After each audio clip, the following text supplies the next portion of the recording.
यो नमो नमः। नमो ॐ विष्णुपादाय कृष्णप्रेष्ठाय भूतले श्रीमते भक्तिवेदान्त स्वामिन्निति नामिने। नमस्ते सारस्वते देवे गौरवाणी प्रचारिणे निर्विशेषा शून्यवादी पाश्चात्यदेशतारिणे। श्रीकृष्ण चैतन्य प्रभु नित्यानन्द श्री अद्वैता गदाधरा श्रीवासादि गौरभक्तवृन्दा।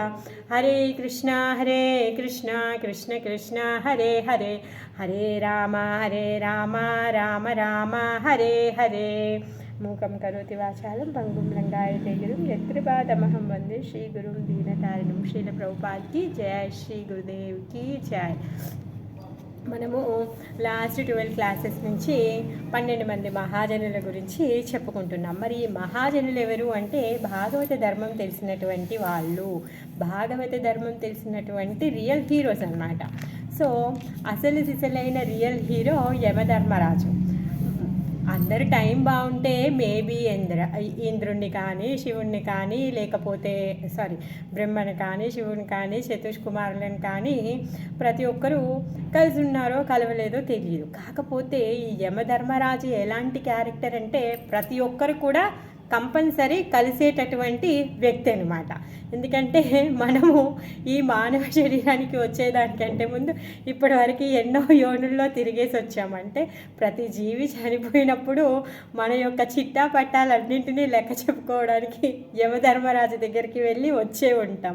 ఆ విధంగా ప్రతి జీవి కూడా కలిసేటటువంటి హీరో ఎవరు అంటే యమధర్మరాజు. ఆయన గురించే ఈరోజు మనం చెప్పుకుంటున్నాం. ఆయన చెప్తున్నాడు ఏమని, ఆ యమధర్మరాజు ఆయన సభలో ఉన్నటువంటి ఆ యమభటులకి, ఆ యమభటులు పాపము బాధలో ఉన్నారు. ఎందుకు బాధపడుతున్నారంట, ఒకసారి అజామిలుడనే పాపి ఉన్నాడు.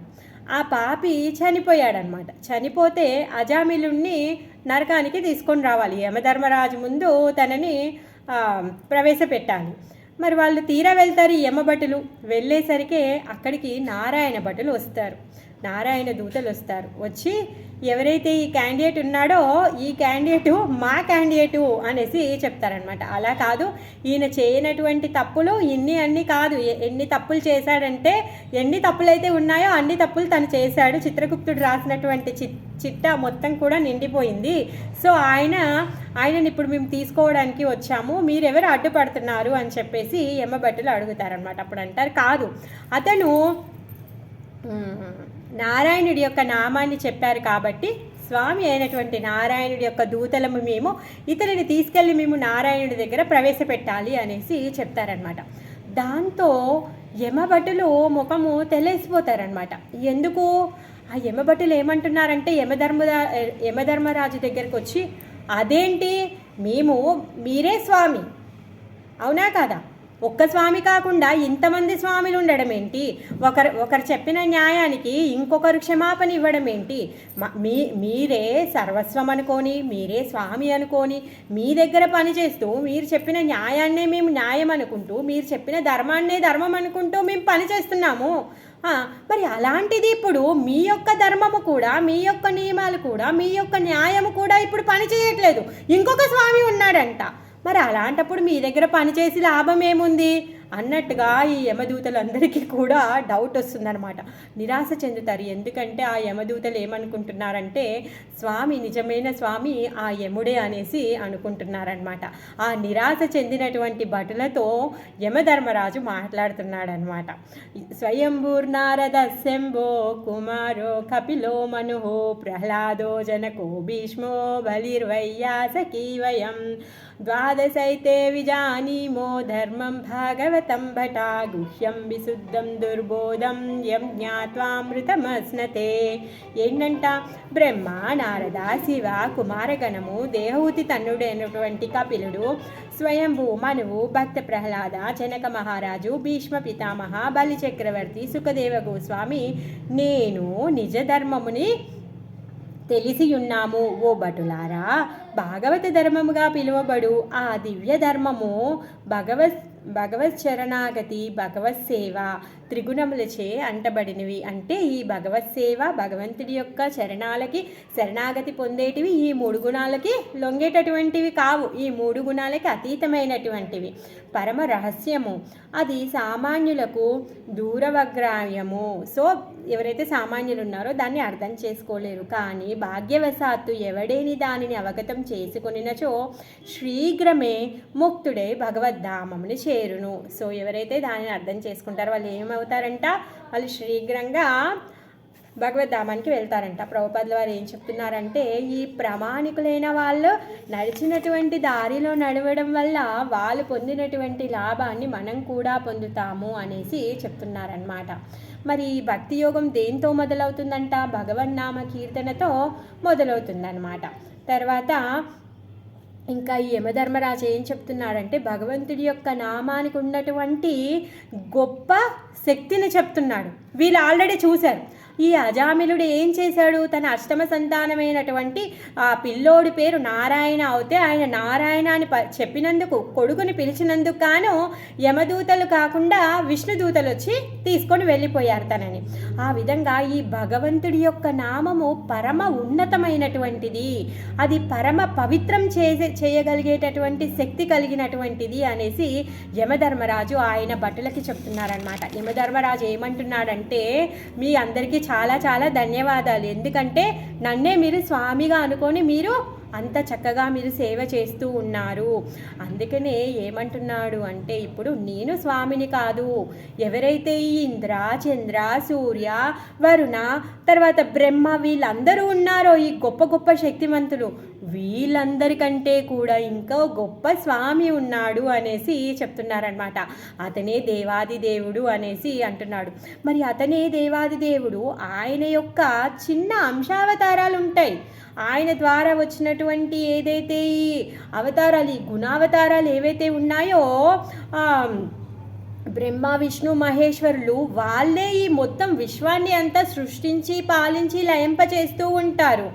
ఆయన యొక్క కనుసైగలతో మొత్తం దీన్ని అంతా కూడా నియంత్రిస్తూ ఉంటాడనమాట. మరి అలాంటి అతను నిజమైన స్వామి అనేసి చెప్తున్నాడు. ఏ విధంగా అయితే ఇంద్ర, చంద్ర, బ్రహ్మ, సూర్య, వరుణ వీళ్ళందరూ కూడా ఆ స్వామి యొక్క నియంత్రణలో వివిధ శాఖలను ఏ విధంగా అయితే పరిరక్షిస్తున్నారో, ఆ విధంగా నేను ఈ ధర్మపాలనని ఆ స్వామి యొక్క అడుగుజాడలో ఆయన యొక్క ఆజ్ఞ మేరకు మీ అందరి యొక్క సహాయ సహకారాలతో నేను ఇది చేస్తున్నాను అనేసి చెప్తాడనమాట. అయితే యమధర్మరాజు చాలా సంతోషపడుతున్నాడు. ఏమంటున్నాడు అంటే, ఆ అజామిలుడు నారాయణ అని పిలిచినందుకు తను మన దగ్గరికి రాకుండా వెళ్ళిపోయాడు అని చెప్పేసి కంప్లైంట్ చేస్తున్నారనమాట. అయితే అప్పుడు యమధర్మరాజు చాలా ఆనందపడుతున్నాడు. ఎందుకు అంటే ఆ యమ భటుల నోటి నుంచి నారాయణ నామాన్ని వాళ్ళు తలిచారు. ఆ నారాయణ నామాన్ని వాళ్ళు తలిచినందుకు ఆయన ఎంతో ఆనందపడుతున్నాడు. ఎందుకంటే ఆ యమలోకంలో ఎంత బిజీగా ఉన్నారు వాళ్ళందరూ, పాపుల యొక్క పాపాలను లెక్కించడంలో 24/7, ఒక్కరోజు కూడా హాలిడే లేదు, గ్యాప్ లేదు, కనీసం ఏమంటారు వీక్లీ హాలిడే లేదు, మంత్లీ హాలిడే లేదు, ఇయర్లీ హాలిడే కూడా లేదు. అలాంటి అంత బిజీగా వాళ్ళు పాపల యొక్క పాపాలను లెక్క కట్టడంలో, పాపలను తీసుకురావడం, జమ కట్టడంలో వాళ్ళకు ఉన్నటువంటి పనిష్మెంట్స్, ఏ నరకానికి ఎలా పంపించాలి, వాళ్ళని ఎక్కడ వేయించాలి, వాళ్ళని ఎక్కడ పూడ్చాలి, ఎక్కడ కాల్చాలి, ఇవే పనుల్లో వాళ్ళు బిజీగా ఉన్నారనమాట. అప్పుడు వాళ్ళ నోటి నుంచి నారాయణ అనే మంత్రం వచ్చింది కాబట్టి తను చాలా సంతోషిస్తాడంట. మరి ఈ యమదూతలు ఎవరవుతారు అంటే, ఈ యమదూతలు ఎవరవుతారు అంటే చాలా పాపం చేసిన వాళ్ళు యమదూతలు అవుతారు అంట. ఆ యమదూతలు అంటే వాళ్ళ పిల్లలు కూడా పుణ్యం ఎవరు చేయరు, వాళ్ళ పిల్లలు కూడా పుణ్యం చేయనటువంటి తండ్రులు ఎవరైతే ఉన్నారో వాళ్ళు యమదూతలు అవుతారనమాట. అందుకే ఆ యమదూతలు నారాయణుడి యొక్క నామం చెప్పేసరికి యమధర్మరాజు చాలా ఆనందపడతాడనమాట. మరి యమధర్మరాజు ఎవరు? యమధర్మరాజు పరమ భక్తుడు, భగవంతుడి యొక్క అకించన భక్తుల్లో ఒకడు ఈ యమధర్మరాజు. ఆయన ఎక్కడుంటాడు అంటే పితృలోకంలో ఉంటాడు. ఆయన ఆఫీస్ ఎక్కడుంది అంటే పితృలోకంలో ఉంటుంది. పితృలోకంలో ఆఫీస్ ఉంది, నరకలోకాలు సపరేట్గా ఉంటాయి. ఫస్ట్ జీవుడు చనిపోయినప్పుడు ప్రతి జీవి యొక్క ఆత్మని ఆ పితృలోకానికి తీసుకొని వెళ్తారనమాట. పితృలోకానికి అక్కడ తీసుకెళ్ళి ఆయన కోర్టులో ఆయనని ప్రవేశపెట్టి ఆయన చేసినటువంటి పాప పుణ్యాలని లెక్క వేసి, తర్వాత పుణ్యం ఎక్కువగా ఉంటే స్వర్గానికి, పాపం ఎక్కువగా ఉంటే నరకానికి, అలా కాకుండా ఈ ఏమంటారు జంతు యోనులకు వెళ్ళే విధంగా చేసేటటువంటి పాపాలు ఉంటే వాళ్ళని జంతు యోనులకి, అలా కాకుండా ఇంకా దాన ధర్మాలు చేయడంతో మానవ శరీరం పొందేటటువంటి వాళ్ళని తిరిగి మళ్ళీ మానవ లోకంలో మానవ యోనిలో ఆ విధంగా వివిధ శరీరాలకి పంపించడానికి యమధర్మరాజు న్యాయాన్ని ఇస్తూ ఉంటాడనమాట. మరి యమధర్మరాజు అంటే అందరికీ భయం వేస్తుంది, అవునా కాదా? అమ్మో, యమధర్మరాజు ఆ యముడి పేరు మాట్లాడతారా, యముడు నామాన్ని తీసుకుంటారా, అపచారం అనేసి అంటారు కదా. ఎందుకండి అపచారము? ఇప్పుడు హైకోర్టు ఉంది, దాంట్లో జడ్జి ఉన్నాడు. ఎవరైనా తప్పు చేశారనుకోండి, తప్పు చేస్తే తన పని ఏంటి? తనని శిక్షించడం, తనకి తగ్గటటువంటి శిక్షని తనను జారీ చేయడం ఆయన యొక్క పని. అలా అని చెప్పేసి ఆ జడ్జి ఏమంటారు, అతను ఏమన్నా అంటరాని వాడా? లేకపోతే ఆయనను చూస్తే మనకేమైనా అపరాధం వస్తుందా, అపచారం అవుతుందా? ఆయనను చూడగానే మన ఆయుష్ ఏమైనా కరిగిపోతుందా? అలా కాదు కదా. అలానే యమధర్మరాజు కూడా గొప్ప భక్తుడు, భగవంతుడి యొక్క గొప్ప భక్తుడు. తను ఎప్పుడూ నిత్యంగా భగవంతుడి యొక్క సేవలో ఉంటున్నాడు. భగవంతుడి దగ్గర ఇప్పుడు ప్రధానమంత్రి ఉన్నాడు, ఆయన యొక్క రాజ్యంలో రాజు ఆధ్వర్యంలో విద్యాశాఖ, వైద్యశాఖ, రక్షణ శాఖ, తర్వాత ఏమంటారు ఇంకా ఎన్నో రకాల శాఖలన్నీ ఉన్నాయి కదా. ఇవన్నీ శాఖలన్నింటినీ కూడా చూసుకోవడానికి ఒక్కొక్క అధికారి కావాలి.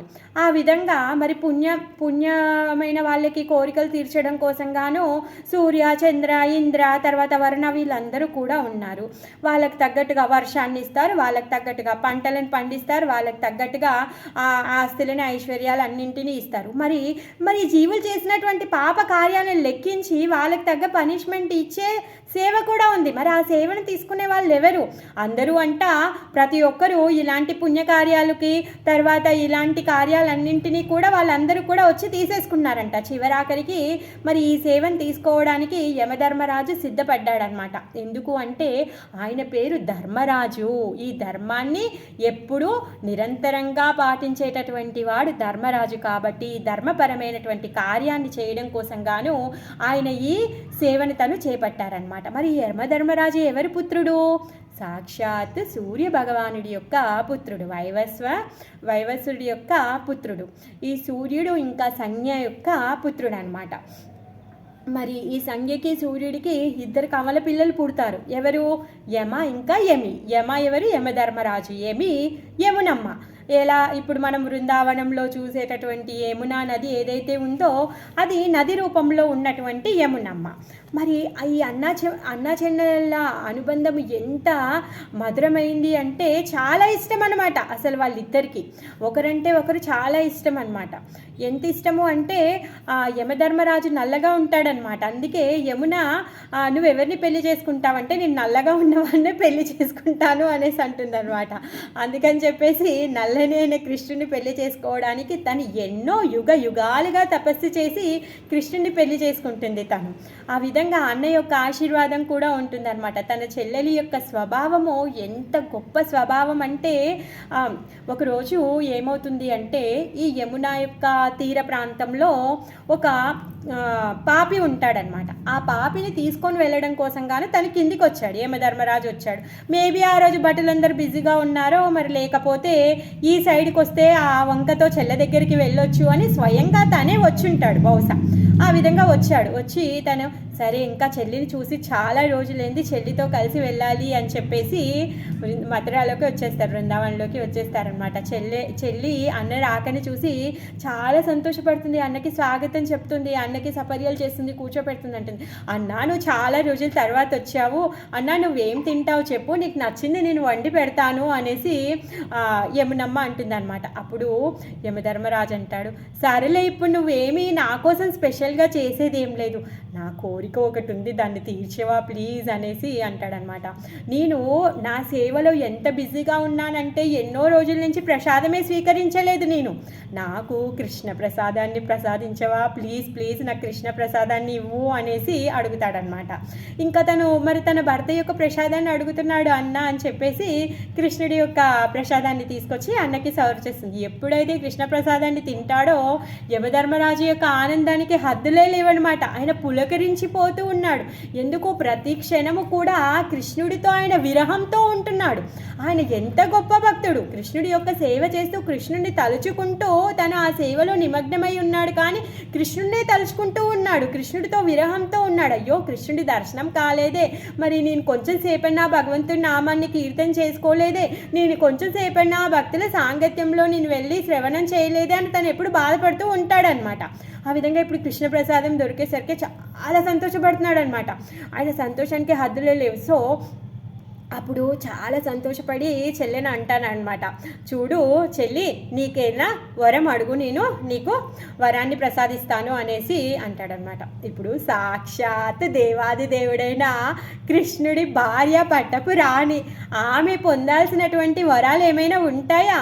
సాక్షాత్ లక్ష్మీదేవి, ఆమెకేం వరాలు అవసరము? ఆమె ఎంత కరుణామయో చూడండి. తను ఆమె ప్రతి ఒక్కరి పట్ల ఆమెకున్నటువంటి కరుణతో దయతో తను ఏమడుగుతుంది అంటే అన్నని, అన్న ఎవరైతే ఈరోజు ఈ తిథి ఏదైతే ఉందో ఈ తిథి రోజు యమునాలో ఎవరైతే స్నానం చేస్తారో వాళ్ళందరికి కూడా నీ యొక్క దర్శనం కాకుండా చూడు అనేసి అడుగుతుంది. చూసారా యమునమ్మకి మన మీద ఉన్నటువంటి ఎంత అపారమైన కృప. ప్రతి ఒక్కరు కూడా ఏం చేస్తున్నారు, ఈ బద్ధ జీవులని ఏ విధంగా భగవద్ధామానికి చేర్చాలనే చూస్తూ ఉన్నారు. కాకపోతే మనం ఎంత బద్ధంగా ఉన్నాము, బద్ధకంగా ఉన్నాము అంటే ఎప్పుడు కూడా దానిని మనం స్వీకరించడానికి సిద్ధంగా లేవన్నమాట. అదే బాయదూజ్ అనేసి అంటారు, యమద్వితీయ అని కూడా అంటారనమాట. అయితే అప్పుడు యమధర్మరాజు అంటాడు, ఏంటమ్మా చెల్లెమ్మ, నువ్వు ఇంత పెద్ద వరాన్ని అడిగేశావు. ఎవరైతే నీ భర్త యొక్క శరణాగతి పొందుతారో, ఎవరైతే నీ భర్త యొక్క నామాన్ని జపం చేస్తారో వాళ్ళు మాత్రమే నన్ను చూడకుండా ఉంటారు. అంతేకాని మిగిలిన వాళ్ళందరూ కూడా ఎవరంటే వాళ్ళు వచ్చి నీలో స్నానం చేస్తే వాళ్ళు నన్ను దర్శనం చేసుకోకుండా ఉండడం అంటే ఎలా సాధ్యమవుతుంది? నీ యొక్క కరుణకి కొంచెమన్నా హద్దు ఉండాలి కదా అనేసి అంటాడనమాట. అప్పుడు చెల్లి పాపం తను ఏమీ అనదు, అయినా సరే నాకు అదే కోరిక తను వెల్లడింపజేస్తుంది అనమాట. ఇంకా చెల్లి మీద ప్రేమతో అప్పుడు అన్న యమధర్మరాజు ఏమంటాడంటే, తదాస్తు, ఎవరైతే ఈరోజు ఈ బాయిదూజ్ రోజు అన్న చెల్లెళ్ళు వచ్చి యమునాలో స్నానం చేస్తారో వాళ్ళు నా యొక్క దర్శనం అంటే చనిపోయిన తర్వాత యముడి యొక్క దర్శనం చేసుకోరు, సో వాళ్ళు ఉత్తమ లోకానికి వెళ్తారు అని అర్థం అనమాట. నరకలోకాలకి వెళ్ళకుండా వాళ్ళు ఉత్తమ లోకాలకి వెళ్తారు అని అర్థం. సో ఆ విధంగా ఇప్పటికీ కూడా బాయిదూజ్ రోజు యమునాలో స్నానం చేయడానికి అన్న చెల్లెళ్ళు వెళ్తూ ఉంటారనమాట. అది ఒక పెద్ద అకేషన్. సో ఆ విధంగా తను అక్కడి నుంచి చెల్లె దగ్గర నుంచి తను మళ్ళీ యమలోకానికి వెళ్ళిపోతాడనమాట.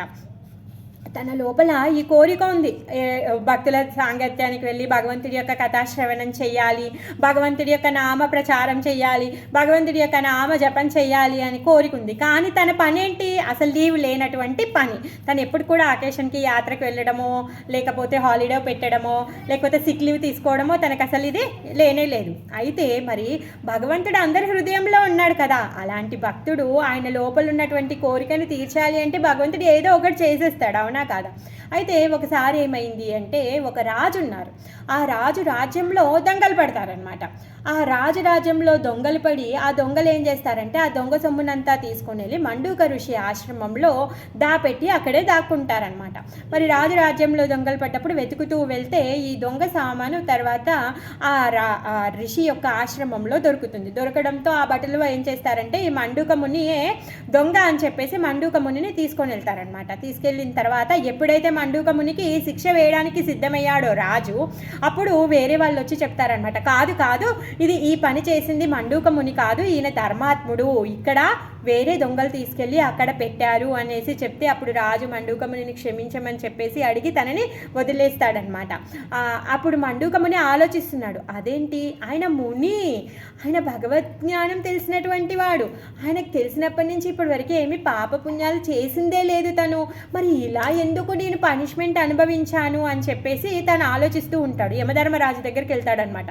అసలు ఏం చేస్తున్నావు నువ్వు, ఎందుకు ఈ విధంగా నాకు పనిష్మెంట్ ఇచ్చావు అనేసి అంటాడనమాట. అప్పుడు యమధర్మరాజు అంటారు, మీరు 5 సంవత్సరాల కంటే చిన్నగా ఉన్నప్పుడు ఒక చీమని సూదితో మీరు సూది కన్నంలో నుంచి చీమని ఇటు నుంచి అటు తీస్తారు, అప్పుడు చీమ చనిపోయింది. అందుకు కానీ మీరు తెలియక చేసినటువంటి ఆ అపరాధం ఏదైతే ఉందో, ఆ హత్య ఏదో ఉందో దాని వల్లనే మీరు ఇప్పుడు ఈ పనిష్మెంట్ పొందారు అనేసి చెప్తాడనమాట. అప్పుడు నీకు బుద్ధి ఉందా, నువ్వు యమధర్మరాజువేనా, ఇలా తెలియనప్పుడు చేసినటువంటి అపరాధానికి ఇలాంటి లెక్క కడతావా, అందుకనే నువ్వు తక్కువ జాతిలో వెళ్ళి పుట్టు అని చెప్పేసి శపిస్తాడనమాట.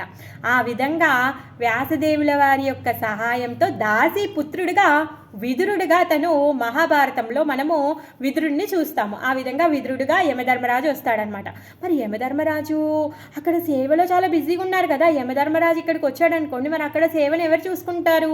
అక్కడ ఆర్యముడు అనే పితృదేవత ఉన్నారనమాట. ఆ లోకానికి లోకపు దేవత ఆయన, ఆర్యలో పితృలోకానికి పితృదేవత ఆర్యముడు. ఆ ఆర్యముడు యముడు ఎప్పుడైతే ఈ భూలోకానికి వచ్చాడో శాప కారణంగా, అప్పుడు ఆయన ఈ యమధర్మరాజు చేసేటటువంటి అన్ని పనులని కూడా తను చేశాడనమాట. ఇక మరి ఇక్కడికి వచ్చాడు, తన కోరిక ఏంటి? భగవంతుడి యొక్క ప్రచారం చెయ్యాలి, భగవంతుడి నామజపము చెయ్యాలి, భగవంతుడి యొక్క కథాశ్రవణం చెయ్యాలి. అందుకే శ్రీమద్ భాగవతంలో గంగాతటంలో ఎప్పుడైతే భగవంతుడు ఈ మహాభారత యుద్ధం కంటే ముందు దుర్యోధనుడు ఏం చేస్తాడు?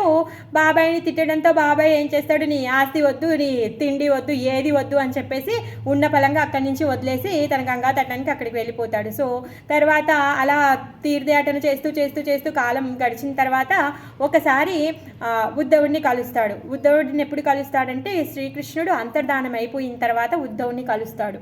ఉద్ధవుడిని కలిసి నాకు ఆత్మజ్ఞానాన్ని బోధించు అంటే ఉద్ధవుడు ఏమంటాడంటే, మీరు మాకు పితృ సమానులు, సో నేను మీకు గురువుగా నేను ఉండను, సో నాతో పాటుగా మైత్రేయుని కృష్ణుడి దగ్గర నుంచి సేమ్ జ్ఞానాన్ని పొందాడు, మీరు మైత్రేయుడి దగ్గరికి వెళ్ళండి, కృష్ణుడు ఈ విషయం కూడా చెప్పాడు అని చెప్పేసి ఉద్ధవుడు బద్రికాశ్రమానికి వెళ్ళిపోతాడు. వెళ్ళిపోయిన తర్వాత విదురుడు మైత్రేయుడి దగ్గరికి వెళ్ళి భగవంతుడి యొక్క కథాశ్రవణాన్ని చేస్తున్నాడు. ఈ భగవంతుడి యొక్క కథాశ్రవణమే మనము భాగవతంలో విదుర ఇంకా మైత్రేయ సంవాదనం చదువుకుంటున్నాం. సో ఆ విధంగా భక్తుల సాంగత్యంలో భగవంతుడి యొక్క కథాశ్రవణాన్ని తను చేస్తున్నాడు. ఇంకా మరి తను ప్రచారం చేయాలి అనుకున్నాడు కదా, మరి వాళ్ళ అన్న ధృతరాష్ట్రుడు గుడ్డివాడు, మొత్తం మహాభారత యుద్ధం అయిపోయింది, కొడుకులందరూ చచ్చిపోయారు, ఎక్కడక్కడ అయిపోయింది. అయిపోయినాక కూడా సిగ్గు లేకుండా ఏం చేస్తున్నాడు? ఆ ధర్మరాజు ఇంట్లో, యుధిష్ఠిరుడి ఇంట్లో ఉండి వాళ్ళు పెట్టిన తిండి తింటూ ఉన్నాడు. అప్పుడు వాడికి అందుకని చెప్పేసి ఆయనని బోధించడానికి వెళ్తాడు. సో నీకు ఇంతైనా కూడా బుద్ధి లేదు, కుక్కపు తిండి తింటున్నావు నువ్వు, ఎవరినైతే చంపాలనుకున్నావో వాళ్ళ ఇంట్లోనే వాళ్ళు పడేసినటువంటి తిండిని కుక్కలాగా తింటున్నావు, నీదేం బతుకు అని చెప్పేసి ఆయనకి ఆత్మజ్ఞానాన్ని చెప్తే, అప్పుడు ధృతరాష్ట్రుడు భార్యతో సమేతంగా తన అడవికి వెళ్ళిపోయి తన అష్టాంగ యోగ పద్ధతి ద్వారా తన శరీరాన్ని తను వదిలేస్తారు. ఆ విధంగా ఆయన కోరిక నెరవేరుతుందనమాట. ఆ విధంగా భగవంతుని గురించి ప్రచారమైంది, భగవంతుడి యొక్క కథాశ్రవణము కథాగానం కూడా అవుతుందన్నమాట. సో విదురుడు అలాంటి గొప్ప భక్తుడు అనమాట. ఆ విధంగా తను ఎప్పుడైతే భూమి మీదకి వచ్చాడో కృష్ణుడి యొక్క సాంగత్యాన్ని తను తీసుకున్నాడు. ఎప్పుడైనా హస్తినాపురానికి వచ్చినప్పుడు దుర్యోధనుడి దగ్గర ఏ రోజు కూడా ఉండేవాడు కాదంట కృష్ణుడు, విదురుడు వాళ్ళ ఇంట్లోనే ఉండేవాడంట. ఆ విదురుడి యొక్క భార్యనే కదా కృష్ణుడు చూసి తను మైమర్చిపోయి తను అరటిపండు కృష్ణుడికి పెట్టకుండా తను అరటిపండు తీసేసి తొక్కని కృష్ణుడికి ఇచ్చేది. కానీ ఆమె యొక్క భావాన్ని స్వీకరించి తను ఆ అరటిపండు యొక్క తొక్కని తినేశాడనమాట కృష్ణుడు. అంత గొప్ప భావగ్రాహి జనార్దన. సో ఆ విధంగా తను వాళ్ళ ఇంట్లో ఉండేవాడు. విదురుడు కృష్ణుడి యొక్క పాదాలను ఆయన ఒళ్ళో పెట్టుకొని సేవ చేస్తూ ఉండేవాడు. సో ఆయన యొక్క కోరిక ఆ విధంగా నెరవేరిందనమాట. మరి ఇంకా ఆయనకి సహకారం చేయడానికి, యమలోకంలో సహకారం చేయడానికి చిత్రగుప్తుడు ఉంటాడనమాట. ఈయననే సలహాదారుడు. ఆయన ఏం చేస్తూ ఉంటాడంటే, ఇప్పుడు ఎంత గొప్ప తెలివివంతుడైనా కానీ ఆయనకి హెల్ప్ చేయడానికి, సలహా ఇవ్వడానికి ఒకరు కావాలి కదా, ఆయనే చిత్రగుప్తుడు అనమాట. ఆయనే ఇవన్నీ చిట్టాపట్టాలు అవన్నీ కూడా చూస్తూ ఉంటాడనమాట. మరి ఇంకేమంటాడు అంటే, భగవంతుడి యొక్క నామం గురించి చెప్తున్నాడు అనమాట. ఎవరైతే భగవంతుడి యొక్క నామం చెప్తారో వాళ్ళు నా దగ్గరికి రావాల్సిన అవసరం లేదు అనేసి చెప్తున్నాడు అనమాట. ఆ విధంగా యమధర్మరాజు గొప్ప భక్తుడు. తను చేసినటువంటి ఉపదేశములు ఆయన దూతలకి చేసినటువంటి ఉపదేశములు చాలా గొప్పవన్నమాట. అయితే ఇక్కడ ఏం చెప్తున్నారు అంటే భక్తులని భగవంతుడు ఏ విధంగా రక్షిస్తాడు అన్న విషయం కూడా చెప్తున్నాడు. ఏ విధంగా రక్షిస్తాడంట? భక్తులని శత్రువుల నుంచి రక్షిస్తాడంట, ఈర్ష్య కలిగిన వాళ్ళ నుంచి రక్షిస్తాడంట, తర్వాత అధికాక్షేత్రం నుంచి రక్షిస్తాడంట, తర్వాత ప్రకృతి విపత్తుల నుంచి కూడా రక్షిస్తాడంట. అంటే నా అధికార క్షేత్రం ఏదైతే ఈ యమధర్మరాజు చేసేటటువంటి ఆయన అధికారం ఏదైతే ఉందో ఆ అధికారం నుంచి కూడా తను రక్షిస్తాడనమాట భగవంతుడు. సో ఆ విధంగా ప్రకృతి విపత్తుల నుంచి కూడా భగవంతుడు రక్షిస్తాడు. సో యమధర్మరాజు గురించి ఇంకా మనం ఎన్నో స్టోరీస్ కూడా ఉన్నాయి. ఏ విధంగా అయితే మార్కండేయుడు చనిపోతాడు అంటే తను తపస్సు చేసి యమధర్మరాజు దగ్గర నుంచి తన ప్రాణాలు నిలబెట్టుకోవడము, తర్వాత బ్రహ్మదేవుడి యొక్క ఏమంటారు 7 కల్పాల వరకు ఏమో తన ఆయుష్ పెరుగుతుంది. తర్వాత సతీ అనసూయ కూడా ఎప్పుడైతే తన భర్త యొక్క ప్రాణాలు పోతాయో అప్పుడు అనసూయ ఏం చేస్తుంది అంటే యమధర్మరాజు దగ్గరికి వెళ్తుంది అనమాట. వెళ్ళి తను వరాన్ని అడిగితే నీకేం కావాలి అని అడిగినప్పుడు నాకు ఒక పుత్రుడు కావాలి అనేసి అడుగుతుంది అనమాట. అప్పుడు ఏమంటుంది అంటే మరి నా భర్తని పంపించండి అనేసి చెప్తుంది. నేను మాతాజీ అనసూయ సావిత్రి సావిత్రి కూడా ఆ విధంగా యమధర్మరాజు దగ్గరికి వెళ్ళి తన యొక్క భర్తని తిరిగి తీసుకొని వస్తుంది. సో అప్పుడప్పుడు యమధర్మరాజు చేసేటటువంటి పనుల్లో కూడా అటు ఇటు అవుతూ ఉంటాయని చెప్తూ ఉంటారు అనమాట. అందుకే జీవుడు చనిపోయిన తర్వాత వాడిని శ్మశానానికి తీసుకెళ్ళాక వాడు బ్రతికి లేచి మళ్ళీ రిటర్న్ కూడా వచ్చిన సందర్భాలు చాలా ఉంటాయి. సో అంటే వాడు ఆయుష్ చాలా ఉండి తను తిరిగి మళ్ళీ వస్తాడు అనేసి చెప్తారనమాట. మరి ఏది ఏమైనా కానీ యమధర్మరాజు కానీ ఈ మొత్తము మహాజనులు ఏం చెప్తున్నారు అంటే ఏంటంట, మనము భగవంతుడి యొక్క శరణాగతి పొందాలి. మరి ఆ భగవంతుడి యొక్క గుణగణాలని ఇంద్ర చంద్ర వర్ణనే తెలుసుకోలేకపోతే సామాన్యమైన మనం ఎలా తెలుసుకోగలుగుతాము? అందుకనే ఏమంటున్నారంటే ఇప్పుడు కళ్ళున్నాయండి, అన్నీ చూడగలుగుతాయి. ఇప్పుడు మన బాడీ అంతా మన కళ్ళతో మనం చూడగలుగుతాం, కానీ మన బాడీలో ఉన్న అన్ని పార్ట్స్ కళ్ళని చూడలేవు కదా. సో ఆ విధంగా భగవంతుడిని అందరూ కూడా చూడలేరు. ఎవరైతే భగవంతుడి యొక్క భక్తులు ఉన్నారో వాళ్ళు భగవంతుడి యొక్క అనుభూతిని పొందుతారనమాట. మరి వాళ్ళ అడుగుజాడలో నడవడం వలన మనము కూడా భగవంతుడి యొక్క అనుభూతిని పొందగలుగుతామన్నమాట. అందుకే మాయాదాస్ ఏముంటాడంట, సదా ఉదాస్గా ఉంటాడంట, ఎప్పుడు బాధగా ఉంటాడంట. కృష్ణదాస్ ఎలా ఉంటాడు అంటే ఎప్పుడు బిందాస్గా ఉంటాడంట, ఎప్పుడు సంతోషంగా ఉంటాడనమాట. సో ఆ విధంగా ఈ మహాజనులను ప్రార్థిద్దాము. వాళ్ళ పాద పద్మాలకి మనకి కూడా లవమాత్ర భక్తి శ్రద్ధలు కలగాలి అని చెప్పేసి వాళ్ళు నడిచినటువంటి భాగవత ధర్మ దారిలో మనం కూడా నడవాలి అని చెప్పేసి శ్రీల ప్రభుపాదుల వారిని వేడుకుంటూ ఈ మహాజనులని ఇక్కడే ఆపేస్తున్నాను. హరే కృష్ణ.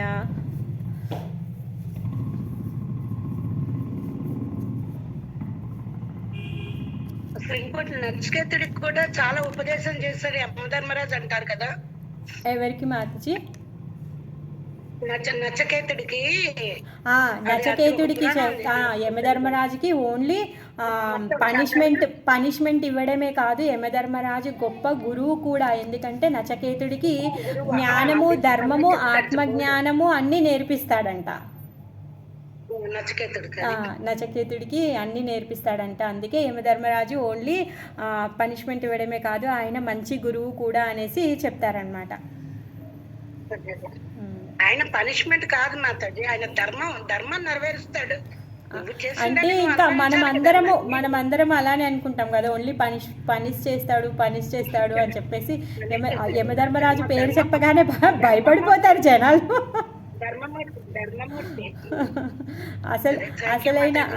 అసలైన ధర్మమూర్తియే యమధర్మరాజు.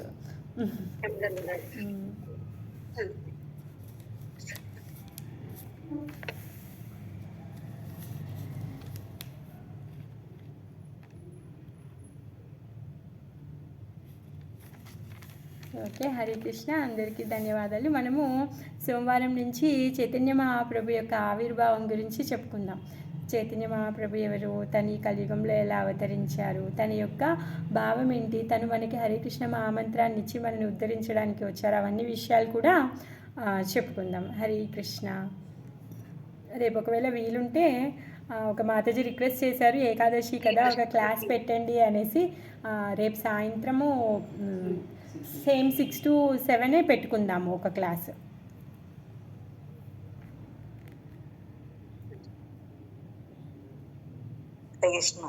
హరే కృష్ణ. మాతాజీ అది కూడా అప్లోడ్ చేయండి మాతాజీ. ఏదమ్మా? రేపు ఏకాదశి గురించి చెప్తే అది అప్లోడ్ చేయండి. చెప్తాను, రేపు ఏకాదశి గురించి చెప్తాను. రేపు నాకు క్లాస్ అటెండ్ అవ్వడం ఉండదు. సరే సరే.